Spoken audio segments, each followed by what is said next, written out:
Kannada industry ಅಲ್ಲ, Kannada industry ಅಂತ ಕರೀಲೇಬೇಡಿ. ಯಾವ ಫೀಲ್ಡ್ ಇದೆ ಆ ಫೀಲ್ಡ್ನ ಹೆಸರು ಹಿಡಿದು ಹೇಳಿ.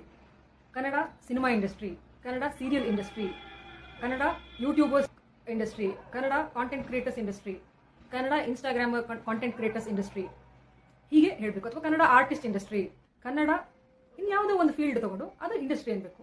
ಕನ್ನಡನೇ ಒಂದು ಇಂಡಸ್ಟ್ರಿ ಅಲ್ಲ. ಕನ್ನಡ ಅಂದರೆ ತಾಯಿ ಅಂತ, ತಾಯಿ ರಿಪ್ಲೇಸ್ನ ಮಾಡ್ಕೊಳ್ಳಿ ಆ ಹೆಸರು ಬದಲು.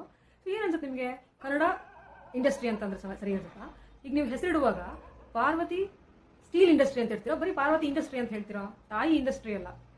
ತಾಯಿ ಒಂದು ಇಂಡಸ್ಟ್ರಿ ನಡೆಸಿದ್ರೆ ಆ ಯಾವ ಫೀಲ್ಡು ಅಂತ ಸೇರಿಸಿ ಹೇಳ್ತೀರಾ ತಾನೆ.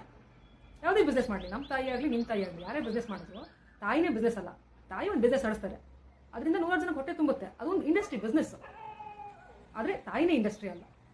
Parvati steel industry, Parvati iron industry, Parvati paper industry, Parvati ಏನೋ ಫ್ಯಾಬ್ರಿಕ್ದು ಗಾರ್ಮೆಂಟ್ಸ್ ಇಂಡಸ್ಟ್ರಿ, ಯಾವ್ದಾರು ಆಗಿರ್ಬೋದು. ಆ ಫೀಲ್ಡಿನ ಹೆಸರು ತಗೊಳ್ಳಿ, ಆ ಇಂಡಸ್ಟ್ರಿ ಅಂತ ಹೇಳಿ. ದಯಮಾಡಿ ಕನ್ನಡನ ಇಂಡಸ್ಟ್ರಿ ಅಂತ ಹೇಳ್ಬೇಡಿ.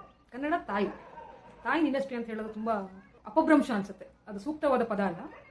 ಇನ್ನೂ ಏನಾದರೂ ನಾನು ಹೇಳೋದ್ರಲ್ಲಿ ಏನಾದರೂ ತಪ್ಪಿದ್ರೆ ಅದನ್ನ ಆ್ಯಡ್ ಮಾಡಿ, ಇನ್ನೂ ಇಂಪ್ರೂವ್ಡ್ ಏನಾದರೂ ಇನ್ನೂ ಒಳ್ಳೆ ಸೂಕ್ತವಾದ ಪದ ಇದ್ದರೆ ಅದನ್ನು ಸೇರಿಸಿ ಹೇಳೋಣ. ನಿಮ್ಗೆ ಏನಾದರೂ ಬೇರೆ ಏನಾದರೂ ಗೊತ್ತಿದ್ರೆ ದಯಮಾಡಿ ತಿಳಿಸಿ, ಕಾಮೆಂಟ್ಸಲ್ಲಿ ತಿಳಿಸಿ. ನಮಸ್ಕಾರ.